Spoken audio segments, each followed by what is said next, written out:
I have fallen in love with you, but you won't marry me. I am just your secret lover.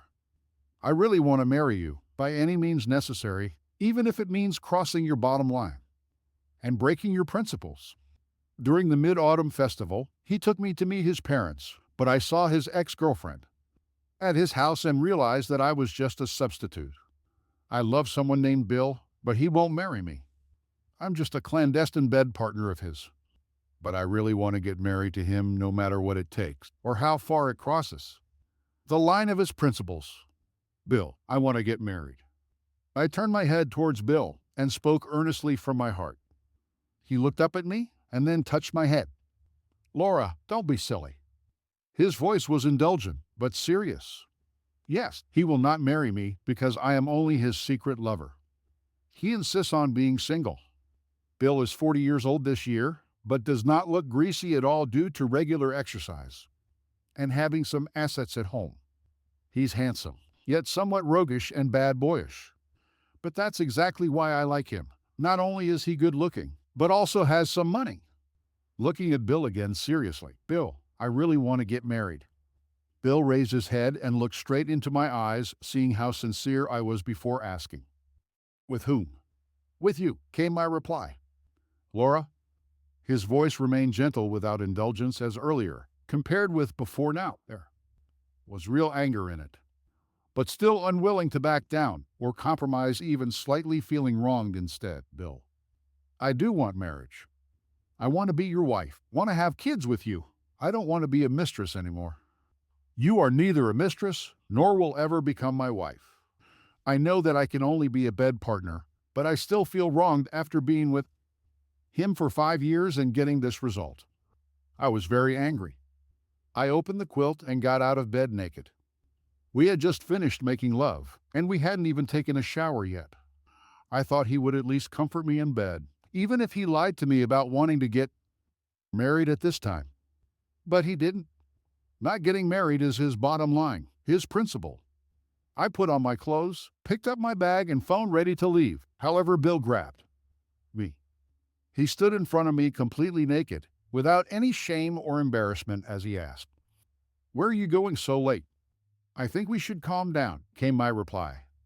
After saying these words, Bill clearly froze up and the atmosphere became tense. I also regretted a bit because I really like Bill. He is undoubtedly a great partner. Even as a bed companion, he is someone who is cultured and caring in bed. But then again, I don't regret it because I just want to get married and challenge his bottom line. I admit that I am pushing him.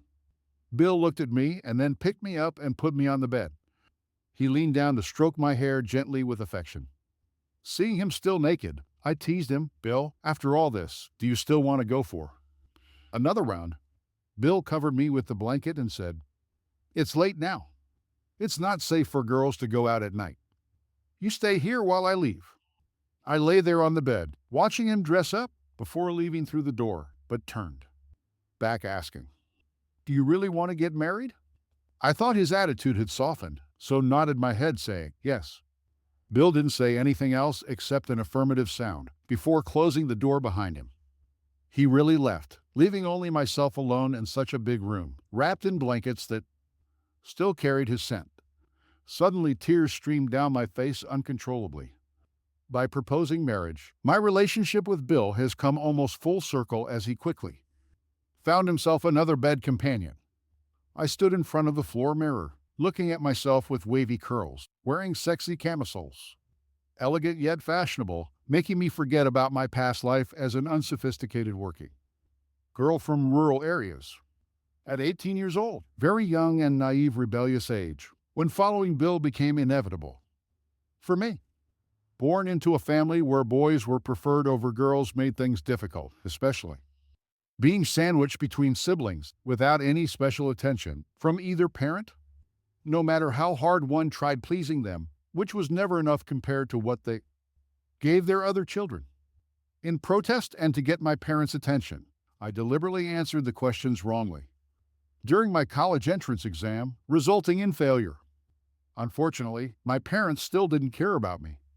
My academic achievements that they were once proud of had now become a joke because of this failed attempt at college.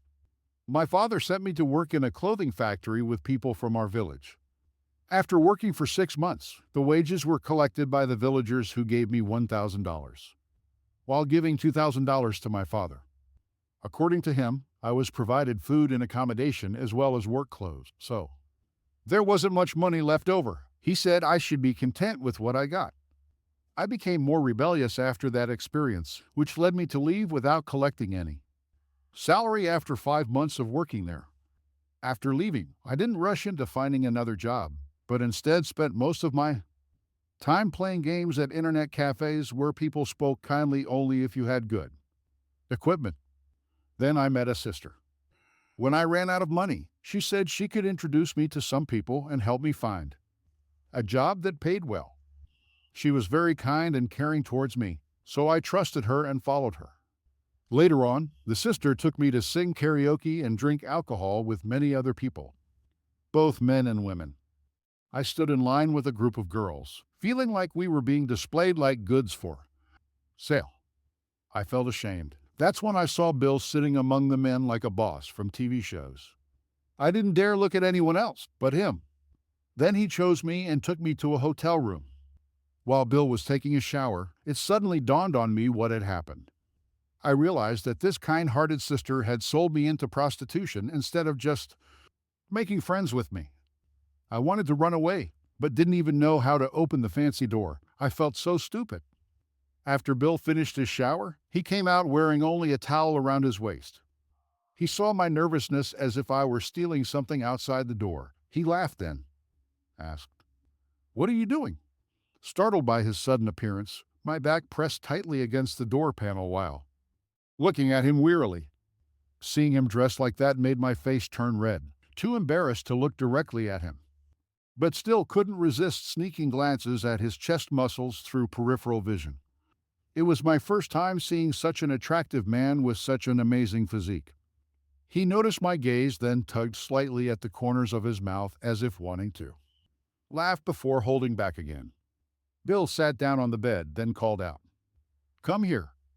Although hesitant about going over there initially, hearing his gentle tone mixed with commands reminded me of how Dad used to call for us when we were young.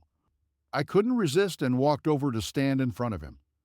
Bill looked me up and down with a gaze that made me feel ashamed, not because of how he was looking at me, but because I felt out of place. Everything here seemed high-end. He looked rich while my high heels were bought for $30 from a street vendor and my dress cost only $50. Also, I'm not here to sell myself. I still have some sense of shame. Bill asked me, "Do you know what you're doing?" I shook my head and nodded at the same time. "You're coming here." I didn't know, but after arriving, I understood. "What did Joanne tell you?" "Oh, Joanne is that kind-hearted sister." I lowered my head and stuttered as I told him everything she said to me. In the end, I begged him, "I don't know anything. Please let me go and don't hit me." From watching TV shows before, girls who refuse can get beaten up badly. It's really painful. "How old are you?" he asked. And when I replied, 18 years old, Bill made a sound of acknowledgement, then got up to change his clothes. Again, I asked if he could let me go free this time around. Bill pointed at the door and said, "I didn't stop you." At that moment, my face turned red with embarrassment as I muttered, "I don't know how to open it." When he laughed softly in response, it was quite pleasant for me, so much so that I stole a glance at him only to find out that his smile was very charming, almost like a robe or bad boy type. Bill called me over then, taught me how to open the door lock, which was an upscale one, without any handles on it. So when I tried opening it earlier by mistake, instead of unlocking it, I ended up locking myself inside. But Bill didn't laugh at all. Rather, he patiently taught me how to do it properly, while gently saying, "It's dark outside and being alone isn't safe for a girl like yourself. So why don't you stay here tonight while I leave?" The next day when I woke up, there was a man knocking on the door, which scared me as I thought Bill had sold me off again. But it wasn't the case. The man said he was Bill's assistant and gave me $10,000, telling me to go home and study hard so that I wouldn't be deceived anymore. I didn't want to take it, but the assistant left after throwing down the money without waiting for my response. I couldn't catch up with him either, and it didn't feel right to throw away the money. Someone else might find it useful, so I picked it up. Although I didn't sleep with Bill, I still felt ashamed of being sold. Who wouldn't love a handsome guy like him, who was also rich and gentle? After half a month since we talked about getting married, we'd been cold warring each other. For quite some time now, no meetings or messages exchanged between us, which has never happened. Before, previously, he would always take initiative in coaxing me by showing his weakness first. But this time, it was still Bill who took initiative by sending me a message asking, "Laura, do you really want to get married?" Despite everything, though, I still don't want to give up. Instead, I wanted to challenge his bottom line, so I replied yes. And then came his reply. "It's good that you want to get married. Let me introduce you someone whose appearance, character, and family background are all pretty." Good. I thought Bill was just talking nonsense, but he sent me a lot of photos. The men in the photos looked pretty good, and most of them had cars, houses, and jobs. They wouldn't have to worry about their future lives. He really wanted to marry me off like his daughter, but I was only his bed partner, his mistress. It's ridiculous for a sugar daddy to marry a mistress. I was angry too. Despite him and proved that I didn't love him and wasn't dependent on him, I followed the information he gave me and added these men as friends on social media. We met up and chatted before taking a photo together, which I would then show Bill while nitpicking every little thing about each man until even something as simple as breathing. And my presence became their fault. That's how it went, one blind date per day with one complaint after another until he finally found Chuck on the 15th try. I stopped being picky because Chuck looked like Bill. Not exactly alike, but similar. Enough in terms of clothing style, personality traits, and even that slightly missed today. Smile when laughing.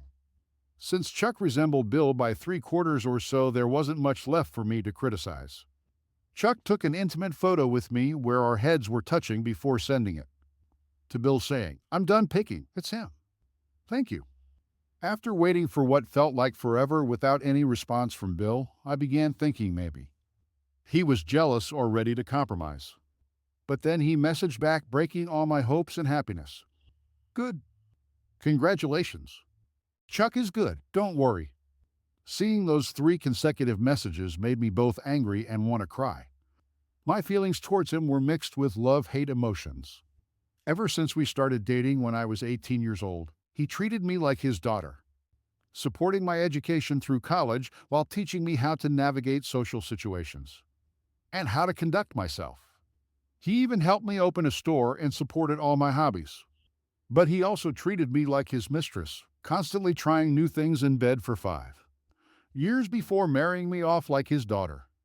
How could there be such a sugar daddy, such a bed partner in this world? Chuck and I haven't made our relationship official yet, but we're trying to get along by going on dates together, shopping, visiting amusement parks, watching movies, sending flowers, creating romance.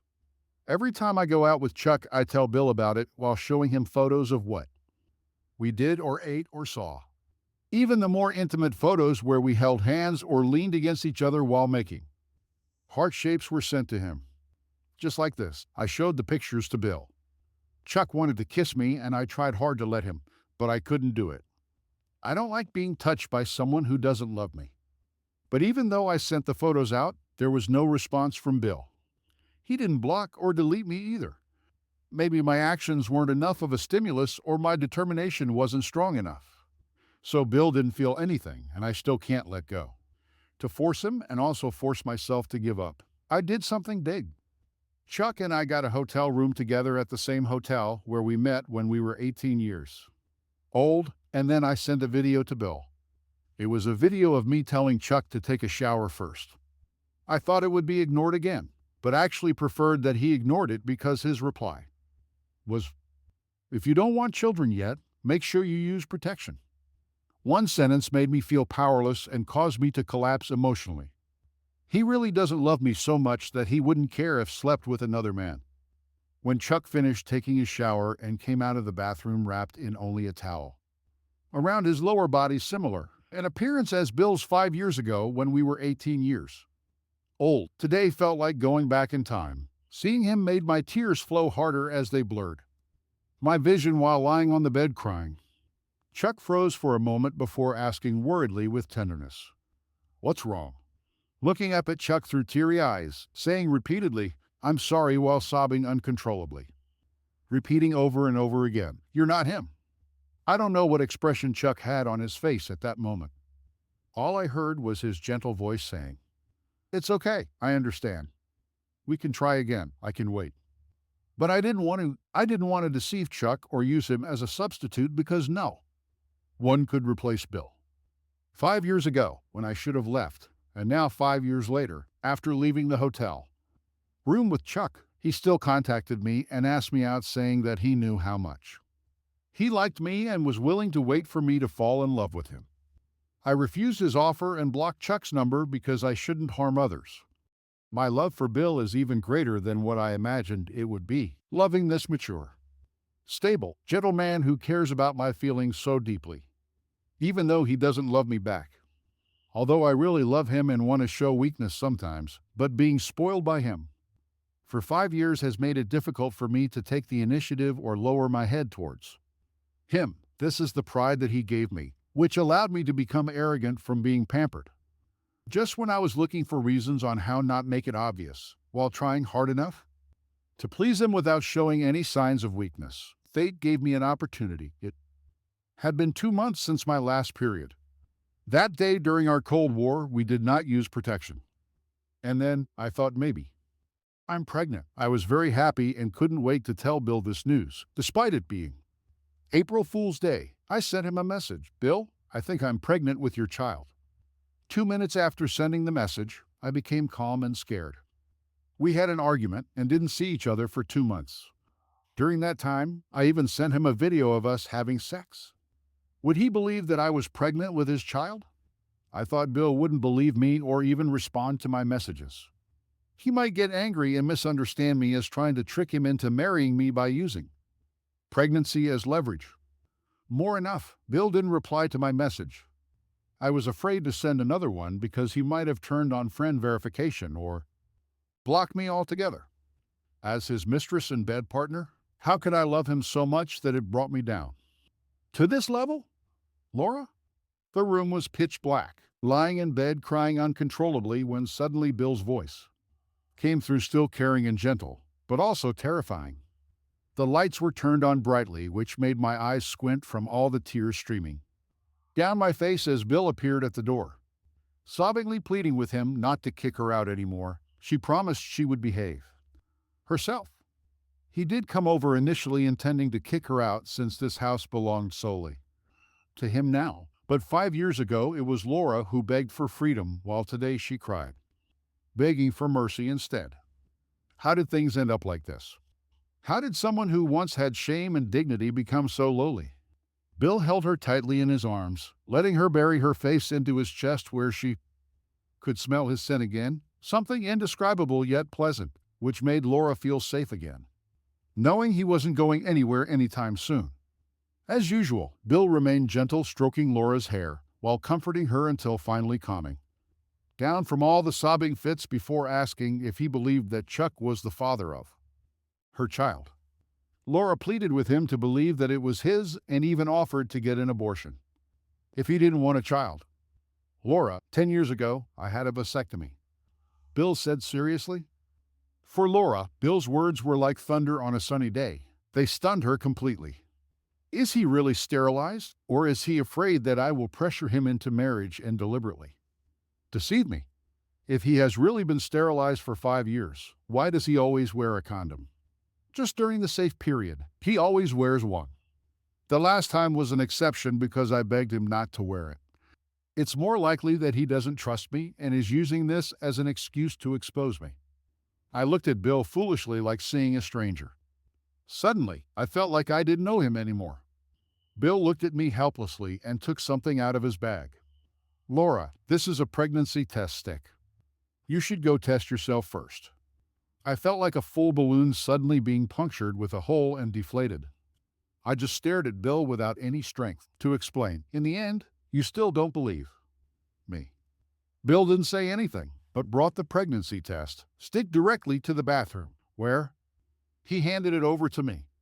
Laura, I believe you, but let's just check first before we talk about anything else once we get the results. I thought maybe Bill was afraid that I would use tap water for testing.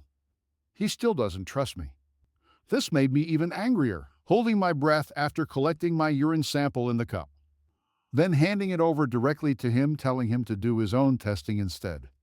Out of anger, I said many hurtful things while waiting for the result of the pregnancy test, such as raising our child alone without acknowledging him as its father until an old age comes, knocking on his door carrying our child's crutches, or pushing his wheelchair while dancing in public squares so that everyone can see us together.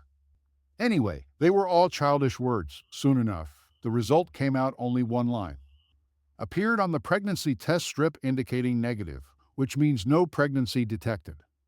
I didn't believe it and wanted to test again, but there was no need because I hadn't had my period for 2 months. If I were pregnant, it would have shown up on the test.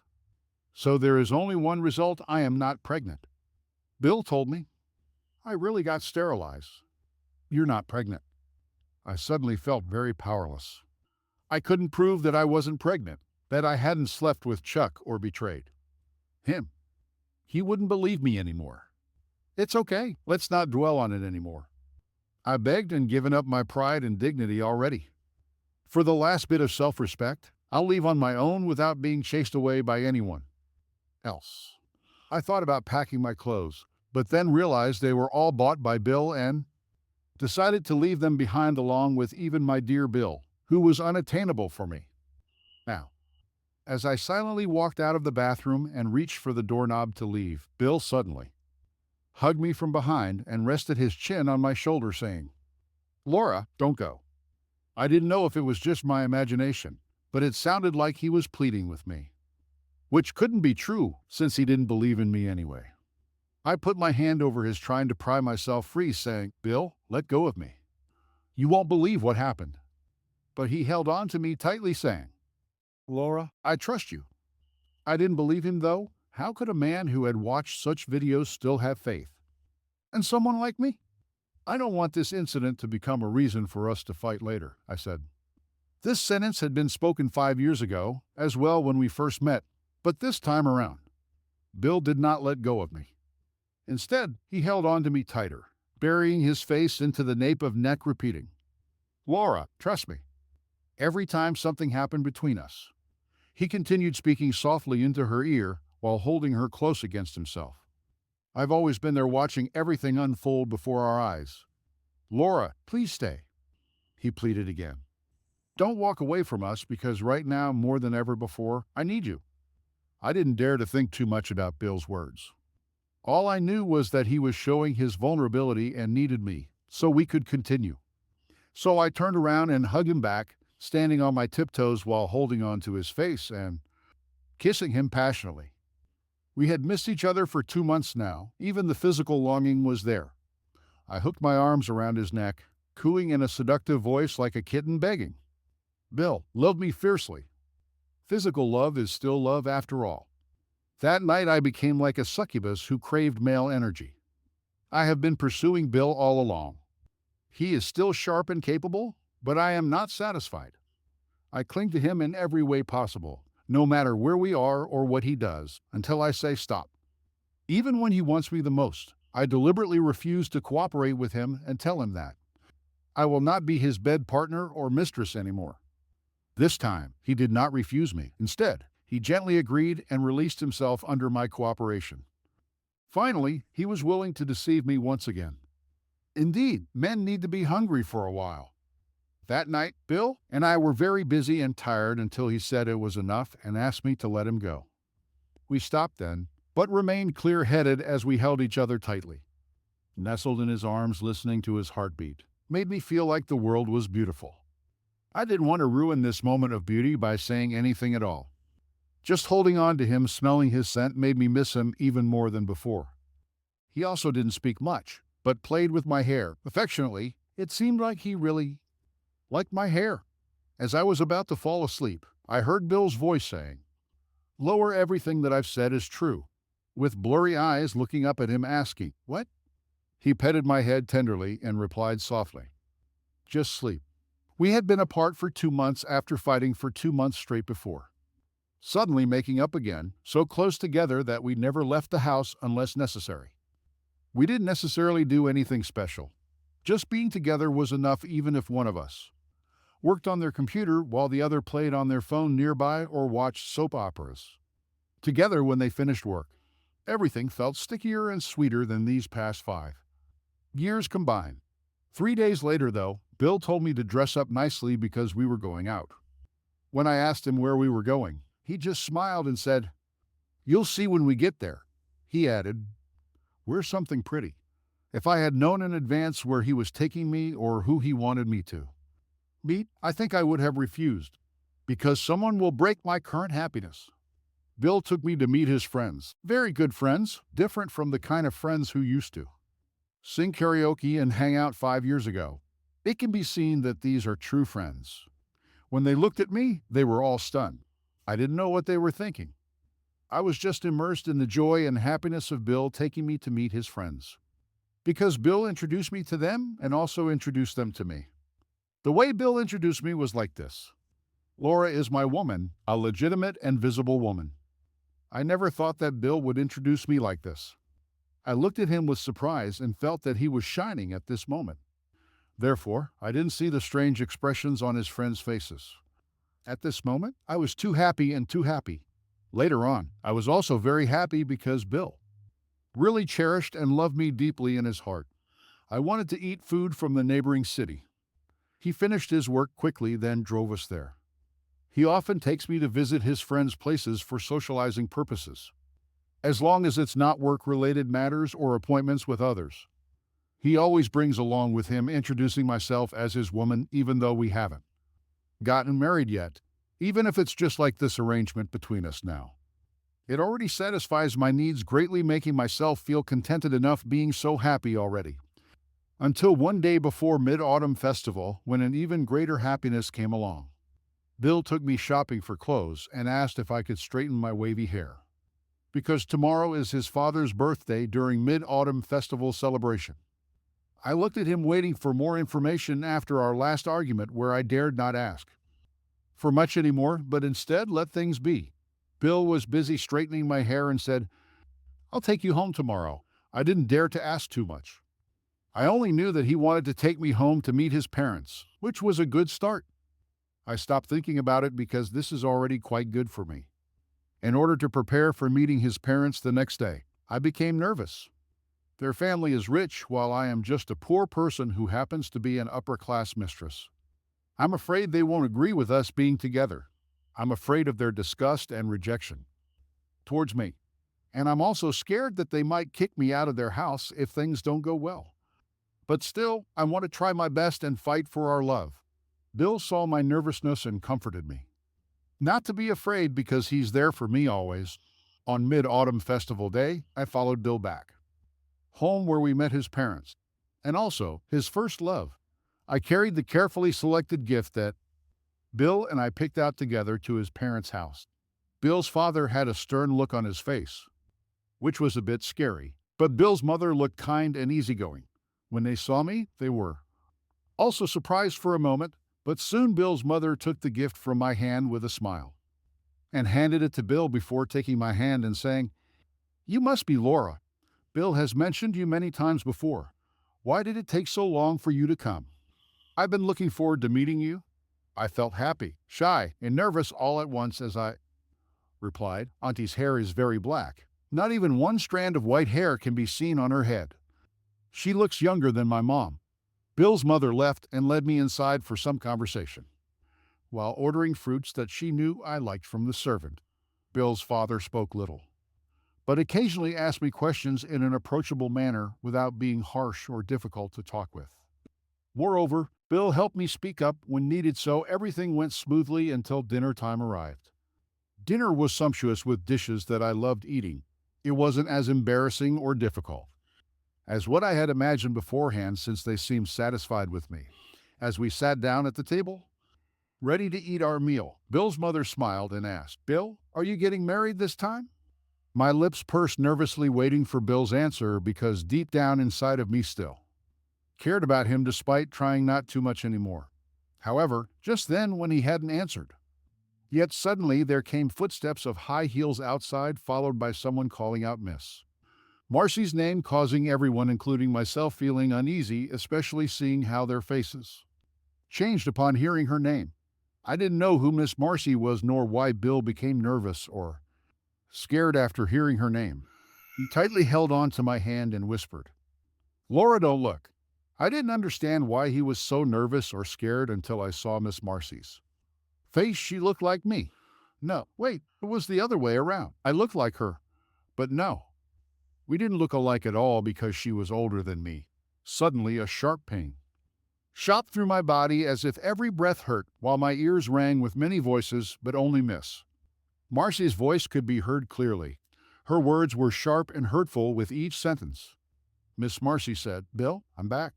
Miss Marcy said, "Andy said that as long as we wait for 10 years and you remain unmarried while I remain unwed, she will agree to our marriage." Miss Marcy said, "Bill, let's get married." Did Bill agree? I don't know what they said. It's like I've gone deaf and blind. I feel like I'm about to die, can't breathe and almost suffocating. All I remember is telling them that everything was okay and laughing. Actually, I wanted to cry but couldn't shed a tear. Instead, all I could do was laugh for some reason. Yes, laughter is good. He told me people who often laugh have the best luck. Bill took me home with him. He held me tightly in his arms and kissed my face and lips repeatedly. "Laura," he said, "don't be like this. It scares me." He continued, "Laura, things are not what you think they are. Laura," he pleaded with me again, "please cry instead of laughing or shaking uncontrollably because it hurts when you do so." But crying wasn't something that came naturally to me at the moment, only laughter did because it made me look better. I wasn't even shaking either, just feeling cold despite being autumn. Already in this city where air conditioning still had to be turned on.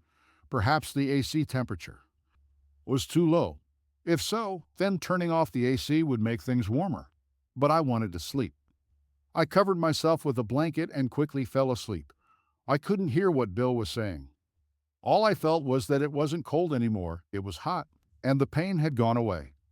I don't know how long Bill stayed with me, but as long as I didn't cry or make a fuss, whatever he said, I agreed to do it. Later on, I didn't even notice when he left. It didn't matter to me, because I just continued sleeping. Well, now that he's getting married soon, this bed partner, who can only come out at night, will disappear. But before he could get married, his first love came looking for him to see me when Miss Marcy rang the doorbell. At first, I thought about taking my time getting ready before answering the door so that they wouldn't have won yet again. But then again, even if you dress up in your finest clothes and look your best, you're still just her substitute in their eyes, nothing more than a joke. The most embarrassing thing would be if she saw me on Mid-Autumn Festival Day. There's no way around being embarrassed then. So instead of hesitating any longer, I opened the door calmly and invited her inside. I even offered her water and asked whether she preferred ice or not. Miss Marcy chose warm water and thanked me politely. She really is such a polite and well-mannered woman. If it were me, I probably would have started fighting right away. I looked at Miss Marcy while she looked back at me. It's true that we share some similarities, but only slightly. I'm young after all, and full of vitality, which is something she can no longer compete with. However, this isn't something worth feeling proud of, because unlike Miss Marcy, it remains unknown whether or not I'll live past 40 years old. This is where I lose what a misfortune. Miss Marcy drank her water and put down the cup before saying, "I've already heard about your relationship with Bill from his friends." Thinking back to their initial surprise and odd behavior when they first met me, I suddenly realized that it wasn't because of Bill bringing me to meet them or calling me his sister-in-law, but rather because of my resemblance to Miss Marcy. It's ridiculous how I was showing off my affection for Bill in front of him. Now that I think about it, it's a huge joke, a massive one. Miss Marcy politely said, "Laura, thank you for taking care of Bill all these years.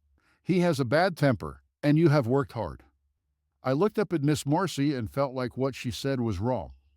It was as if she were the main wife while I was just a concubine. But even then, I couldn't argue back. I'm not even worthy enough to be considered as such. I can only say, Bill is very good to me. He doesn't get angry with me, so I don't have a hard time. Yes, in these 5 years, it was me who got angry with Bill, and he would comfort me. He even supported and took care of me. It was him who had a hard time. Miss Marcy might think that I am protesting against her or something. Anyway, she didn't mention it anymore and just asked me if Bill had talked to me about her and him. No, he hasn't. If he did talk about it, how could I make such an embarrassing joke? If I knew about it too, then I wouldn't be this humble towards an old man like Bill. Whoever wants him can have him. Miss Marcy didn't care whether or not I knew. She just continued, talking on her own. She said that her family background wasn't good as her parents favored boys over girls, which led to Miss Marcy dropping out of school early on in life. But then she met Bill and they fell in love. As for the specifics of their relationship, I didn't want to hear them, nor did she tell them anyway. All we need to know is that they loved each other very much. Oh, yes, they've known each other for 10 years now and we're going to get married. But unfortunately, his parents disapproved due to various reasons such as Miss Marcy's background, education level, etc. After trying really hard, though, his mother still refused. In the end, they broke up because his mother said if after 10 years neither one gets married, then they will agree. Coincidentally enough, on Mid-Autumn Festival Day, the 10th year, they reunited again. Miss Marcy finished telling her story and asked me, "Do you know why he got sterilized?" I found Miss Marcy annoying because why does she keep asking me if I know or not? Obviously, I don't know. I'm not a mind reader. How would I know? Just say it already, Miss Marcy said. He got sterilized 10 years ago to protest against his parents' disapproval and to be able to marry me. After hearing this, I just responded with an indifferent "oh." There was nothing surprising about it. It's all just a joke now. It doesn't hurt anymore. Maybe because of my lack of emotion, Miss Marcy didn't feel accomplished and said that when they get married in the future, she will send me an invitation card. How generous she wants her mistress to attend her wedding with her sugar daddy. Miss Marcy has such a big heart. I admire her for that. When Miss Marcy was leaving, she looked back at me and at the house saying, "This is the wedding house Bill prepared for us 10 years ago. You have taken care of Bill for so long. You can keep this house." I really wanted to shout at her, "Do you think I am selling myself?" But then again, that's exactly what happened. Being Bill's mistress for 5 years and spending so much money on him made it impossible for me to maintain any dignity or self-respect. So instead of waiting for Bill to kick me out and take back their wedding house, I left on my own. I took everything that belonged to me. Otherwise, Miss Marcy would be disgusted as she saw it. I am a mistress with principles. I'm great. I give myself a thumbs up and want to give myself a raise. I left the city and went back to my hometown, which is a remote mountain village. I haven't been back for a long time because of my biological parents' anger. Well, not that long, maybe only 3 years, when I was 18 years old. I came back for Chinese New Year with the $10,000 Bill gave me and gave it to my father. He was very happy and treated me well, saying that I have potential. My father finally treated me well and cared about me instead of thinking only about my older sister and younger siblings. But the next year, they heard some rumors somewhere that said I became a prostitute. They cursed at me to leave and said they didn't have such daughter like me anymore. So then I left quickly. Those parents who don't love their own child are not worth anything in my eyes. Not worth anything at all, but when there's nowhere else to go, you end up going home anyway. Well, that's really embarrassing, actually. So even though it was embarrassing, I didn't dare go home. Instead, staying outside the village looking at stars at night while remembering how we used to work on farms as kids. Remembering how once when we were young, I stole Dad's peanuts, meant for drinking alcohol until there wasn't any left in his bowl. He probably hadn't noticed yet, so he didn't hit or scolded me over it either. And whenever we got tired from working too much, we'd say our stomachs hurt, so Dad would let us rest a while. Old man, my stomach is growling so loudly now. Then another memory popped into mind when I made mistakes. One time, Dad scolded two sentences out loud, but I got angry and refused to eat. Dad was mad too. He took a cane and hit me with it until I cried, then made me eat two big bowls of rice. After that, I never dared make mistakes or get angry again, nor did I dare refuse to eat. I'm so hungry now. I'm crying from hunger. Laura, I think I fainted from hunger. I can hear my parents' voices now. Oh, they're shining a flashlight on me too. Yes, our village is remote and there are no streetlights outside the village. It's pitch black out here, so we need flashlights for light. But no, I haven't fainted. My parents really have come. They look hunched over with white hair and bad eyesight, otherwise, why would everything be blurry? Mom takes my hand. Laura, you're home. I don't say anything but look up at Dad instead. He glares at me once before, coming over to grab my suitcase, then stands behind me holding the flashlight while leading the way. When he sees that I'm not moving, he scolds. What are you standing around for? Do you want me to carry you back home? How old are you already? So embarrassing. I just reply with an O sound before taking Mom's hand and walking away. Mom asks, why is Laura crying? Did something happen? It's nothing. Mom, if anything happens, just come back home where Mom is. But when she hears how hungry I am, she starts crying too. Dad curses in the background. Crying all day long. You only know how to cry even though you're this old. So embarrassing. He seems like he has a cold sense. Voice sounds hoarse. Maybe some sound got into his eyes, which is why he keeps wiping them with his sleeve. I'm home now. Mom cooked noodles for me. Over the years, her cooking skills have improved a lot. Oh, Dad brought out a bowl of peanuts with tiny salt crystals on top. They look delicious. But Dad wants to drink alcohol, and I've grown up so I won't steal them anymore. I'm a good daughter. I'm tired and going to bed now. The bed is clean and smells like sunshine. The pajamas I'm wearing are from 2 years ago when I left them at home. They still smell fragrant without any moldy smell. Mom is amazing. She can keep clothes this clean and fragrant even after 2 years. This sleep feels really good. The only downside is that Dad yelled at me in the morning to eat breakfast because he insists on having 3 meals a day. My parents aren't here. It's just me alone with the bowl of peanuts in front of me emitting its fragrance. It's not for stealing since it's mad as an accompaniment for my dad's drinks. After finishing them off, I went upstairs but could still hear what was being said downstairs from the balcony. Dad asked Mom, did you fry peanuts again? Mom replied, no. Dad said, that's strange, then why hasn't there been one less peanut? Hearing this made me laugh until tears streamed down my face. Dad is so stingy that he has to count every single peanut, fearing that someone might steal some and then find an opportunity to beat them up.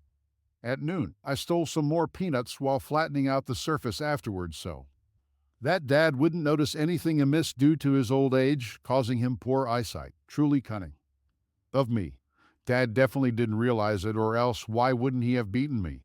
Every day, I secretly ate more peanuts waiting for Dad to discover it so he could scold and beat me up. But he never did. So I continued to eat more without any worries.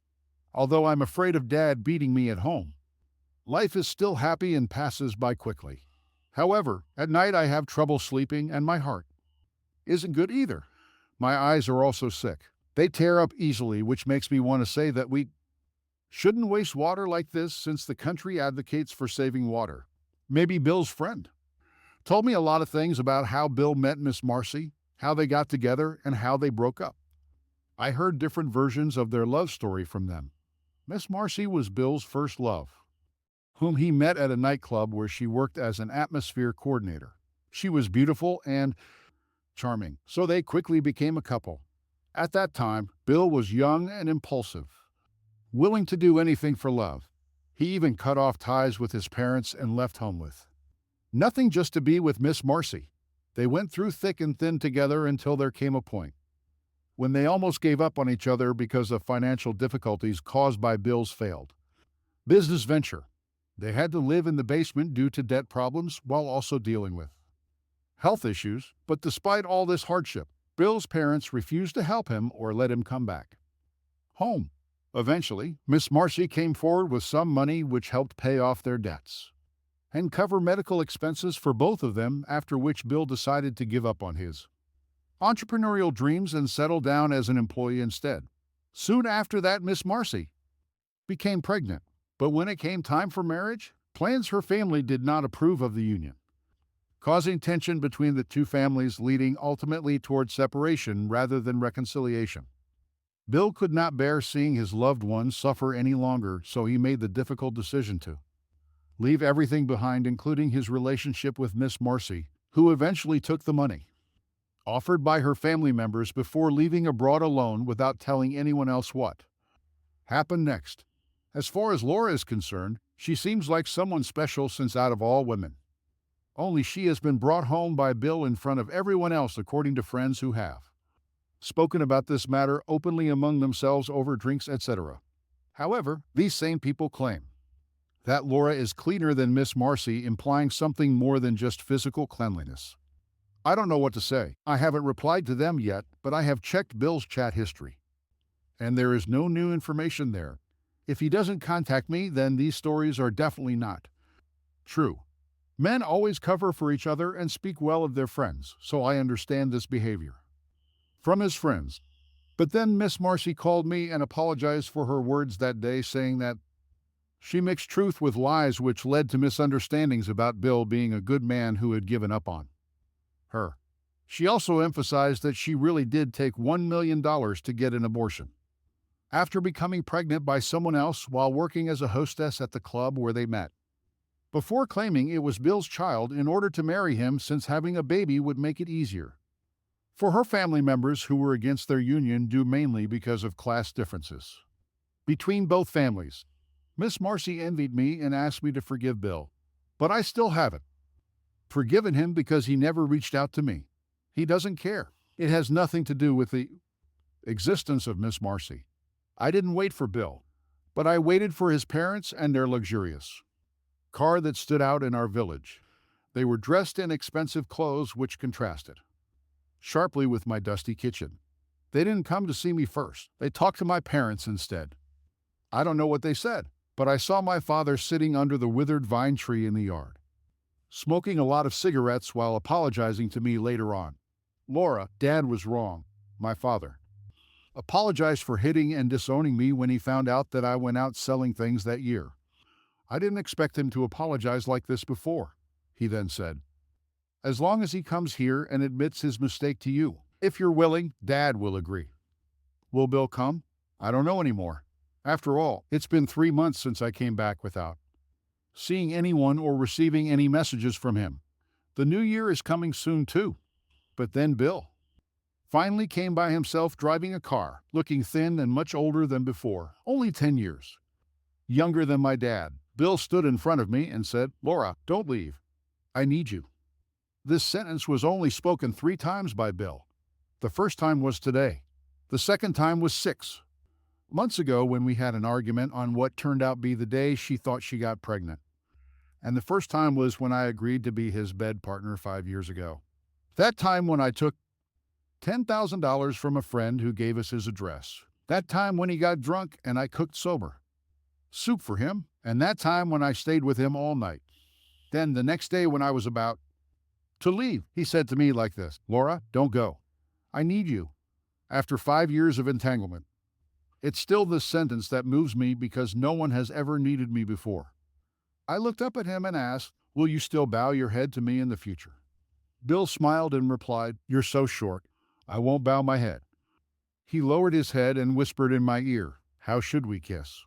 Later, I married Bill. My parents didn't ask for a dowry and even gave me $110,000 as my wedding gift, which I brought with me.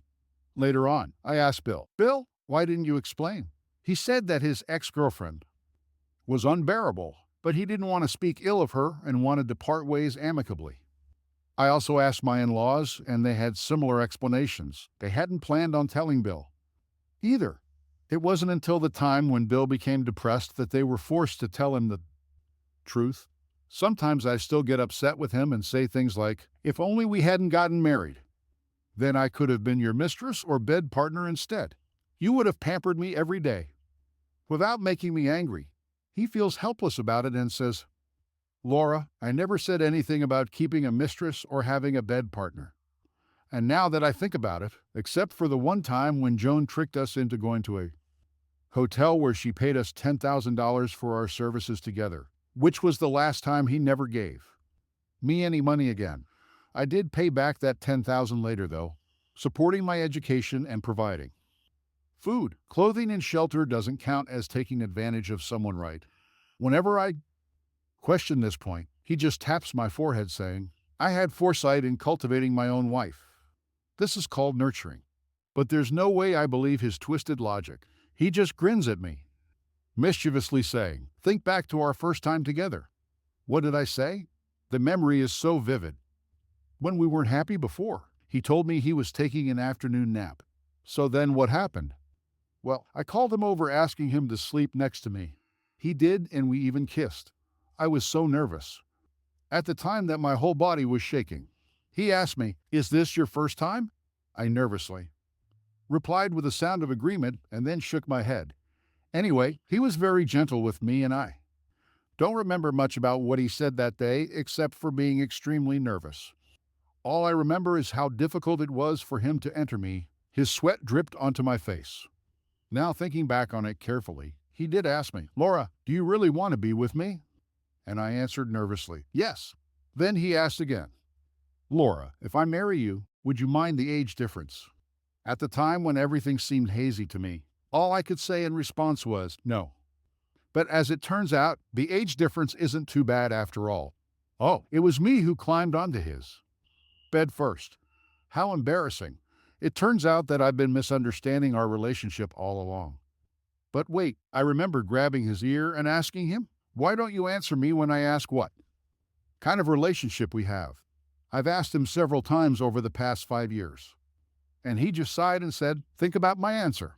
So I thought about it and realized that every time I asked him, he would say, what do you think? But I didn't want to think. I wanted him to give me a straight answer. Then he would just pounce on me and say, Laura, call me husband. But no way am I going to call him that. Instead, I always call him Bill. Is that his answer then? So then why won't he introduce me to his friends? He sighed again in exasperation and indulgence. You figure it out yourself. Why does everything have to be my fault? No way am I going to let this slide. He needs to tell me himself. Bill is even more helpless now as he reaches out and pinches my lips while laughing. When we went before with others for tea, they wouldn't drink any tea or talk much with you at all. After less than half an hour, your mouth was so dry from talking too much. Then there's something about us driving somewhere together and then coming back and doing something else. I'm not sure what happened exactly. Bill pinches my cheeks teasingly and asks, what are you thinking about, little wife? Your face is so red. But when he tries touching my face again later on after answering one question per day rule, which will take forever, I push away his hand because there's no way in hell I'm letting him know what dirty thoughts are running through my mind right now. I still want to know when he started liking me and why he changed his mind about marrying me after we fought, and he even introduced me to other people. There are so many questions. One question per day is going to take a lifetime. This Bill guy is too much. Well, the story has come to an end. Thank you for watching. Don't forget to like and subscribe. We have more videos available. Please visit and subscribe to our YouTube channel.